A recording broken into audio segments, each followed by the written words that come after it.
ఈ పాయింట్లో రొయ్యలు మాట్లాడగలిగితే మొదట ఏ అవయవం కంప్లైంట్ చేస్తుందో తెలుసా?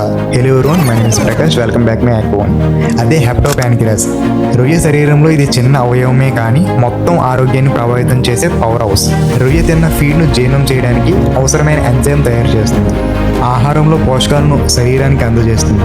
అవసరమైన శక్తి నిల్వ ఉంచుతుంది. శరీరంలోకి వచ్చిన హానికరమైన టాక్సిన్స్ ప్రభావాన్ని తగ్గించడంలో కీలక పాత్ర పోషిస్తుంది. రైతులందరూ గుర్తుంచుకోండి, ఆరోగ్యకరమైన హెప్టో ప్యాన్క్రియాస్ ఉంటేనే మంచి గ్రోత్, మంచి ఫీడ్ ఎఫ్సిఆర్, మంచి మౌల్టింగ్ మరియు మంచి సర్వైవల్ సాధ్యమవుతుంది. ఇప్పుడు హెప్టో ప్యాన్క్రియాస్ రంగు ఏం సూచిస్తుందో చూద్దాం. లైట్ బ్రౌన్ కలర్ ఉంటే రొయ్య సాధారణంగా ఆరోగ్యంగా ఉన్నట్లే, అలాగే ప్రతి ఫంక్షన్ ని సక్రమంగా నిర్వర్తించినట్లే. అదే లైట్ ఎల్లోయిష్ కలర్ లో కనిపిస్తే పోషకాల లోపం, ఒత్తిడి లేదా ప్రభావ దశ సమస్యలకు సంకేతం కావచ్చు.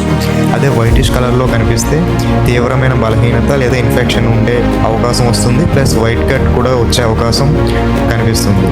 బ్లాక్ స్పాట్స్ లేదా డార్క్ బ్రౌనిష్ రంగు కనిపిస్తే టిష్యూ డ్యామేజ్, మెల్నేజ్ లేదా ఇతర తీవ్రమైన సమస్యలుగా అనుమానించాలి. గమనించండి, హెప్టో ప్యాన్క్రియాస్ రంగు మాత్రమే చూసి ఖచ్చితమైన వ్యాధిని నిర్ణయించలేము, కానీ ఇది ఒక ముఖ్యమైన హెచ్చరిక సంకేతం. అందుకే శాంప్లింగ్ సమయాల్లో ప్రతి రైతు హెప్టో ప్యాన్క్రియాస్ రంగును తప్పకుండా పరిశీలించాలి.